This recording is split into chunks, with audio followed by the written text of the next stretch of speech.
Hello, you beautiful nerds. I still have a few videos in the works that I told you guys that I'm working on, but I did want to go ahead and do a quick review of this because it's probably going to end up being the biggest movie of the year. Even with movies like Fantastic Four and Sinners, I think it's fair to say that this was the most anticipated movie of 2025. And the big question is, does it suck? So enough of the preamble, let's talk about what we're talking about. Grab a seat, but don't forget to walk crypto, and let's have a quick chat about it. After these messages, we'll be right back. Have you ever watched a movie from your childhood and thought it doesn't quite hold up like you remember? Well, then you would enjoy our bi-weekly series, Does It Hold Up?, where we revisit classic genre films with a special guest to help us determine if it is as good or as bad as we remember. It's a whole lot of fun, so you should check it out. Please check out the Drunk Bantha channel. They clearly are ready for being seen at a higher level. Back to the show. So what even happens in this movie? Well, it mainly takes place in Metropolis, in this alternate universe where metahumans are commonplace and people still read the newspaper. It starts 3 years after Superman has come onto the scene, totally skipping the origin story we've seen in like 4 movies. I did like the title card at the beginning, which apparently was Superman actor David Cornsweet's idea, to sort of use a Star Wars-esque chronological countdown to the events we're about to see. They also did it in 28 weeks later. That was pretty cool. 3 centuries ago, metahumans appeared on Earth. 3 decades ago, a little crypto baby landed on Earth and was raised by 2 pretty cool folks. 3 years ago, that crypto baby announced himself to the world as Superman. 3 months ago, I forget. 3 weeks ago, something. And 3 minutes ago, he lost his first fight. This was a smart way to introduce us to the world because there's so much going on in the movie, it has to establish from the jump that weird sci-fi shit is just the norm now. We've known about metahumans for centuries. It's no biggie. I don't want to get into the plot too much because I don't want to ruin anything, but I thought the script was pretty good, in spite of the fact that there's so much going on. This flick is technically just as stuffed with lore and new characters and comic book stuff as Batman v Superman, but somehow does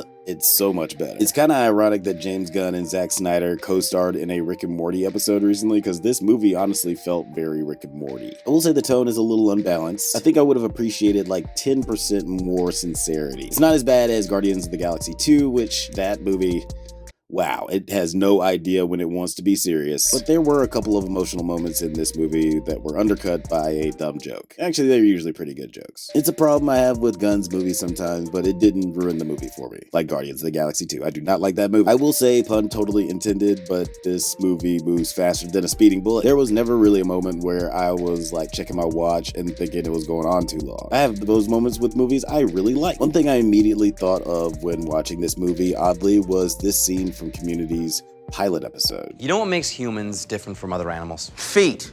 Nigga,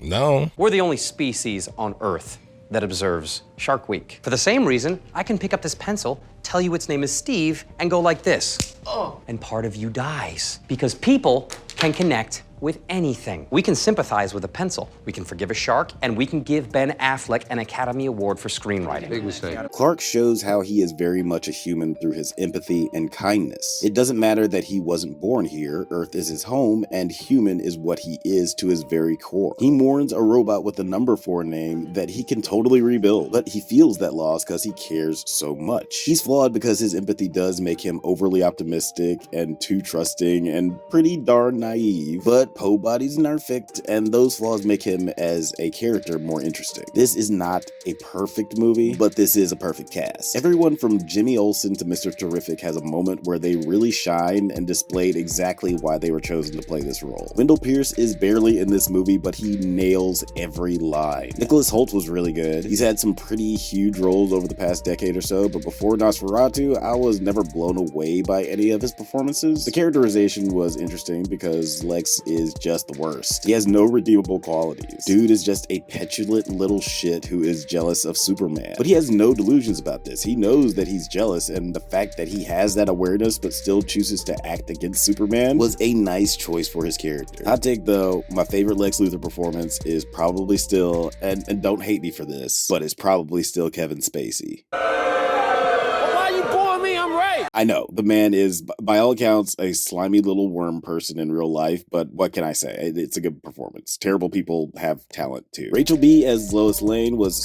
so great. I knew as soon as she was cast that she was perfect casting. Obviously, she looks like Lois Lane ripped right off the page, but I really liked her character and how her integrity won't allow her to pull any punches when it comes to Superman. Her and Clark have only been dating a few months, and you can tell the honeymoon stage just ended, and now they're in a place where, even though they like each other, they don't know if this dynamic even works. Clark is all, I'm not affiliated with any country or military, I'm just a good guy doing good. And Lois has the courage to tell her nearly invincible boyfriend that he can't just do the right thing all the time, because things are rarely that black and white. The road to hell is paved with good intentions, and because Clark is so powerful, there are huge ramifications for his actions, for good or for ill. It's almost like with great power comes great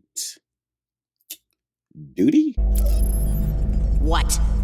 Duty? She's strong, capable, saves Superman at one point, albeit with a major assist from Mr. Terrific. But she is not my MVP of this movie. It has to go to David Corn Sweat as Superman. I mean, come on. The dude was sensational. The tagline for the 1978 Superman movie was, "You will believe a man can fly." The tagline for this movie should be, "You will believe a man will give a shit." It's very easy to feel a sense of helplessness in a world where terrible things are happening everywhere all the time. And if you pay enough attention, you will burst into a fit of rage like every 5 minutes. Superman thinks about all the darkness and is aware of it, but still manages to see the light, because he knows that no matter how bad things get, he sustains the hope that humanity will always have the capacity to do better. My favorite scene in the movie, and a scene that surprisingly made me cry, was a scene where, and this isn't a huge spoiler, but at some point Krypto is in peril, and Clark is talking to Lois, basically saying he's gonna walk into a trap because there's a slim chance he might find out where Krypto is. And Lois is like, dude, it's just a dog. And Clark says, I know, and he's not even a good one, but he's alone, and he's probably scared. This scene so perfectly sums up who Clark is. He's not Batman, so he doesn't have this grand plan to save the dog. He's just like, I'm Superman, I can probably take whatever trap they have waiting for me. Plus, it's my movie, so I'm good. But also, he cares about every living thing. He can't rest because he knows there's a scared little puppy out there. And he doesn't even care that Krypto is a total asshole of a dog. He still cares for him and wants him to be safe. It's one of the most on-point character moments I've ever seen in a superhero movie, and that's pretty much the vibe of his whole performance throughout the film. Again, it's not a perfect film. It's a little unbalanced, and the story has a lot going on, and for those people who haven't read a million comic books like I have, they will struggle with grasping with all these characters and the lore. But those are minor complaints for the best Superman movie I've ever seen. Controversial statement, I'm sure, but let's be honest. Only one of them is good, and that's the one where Lois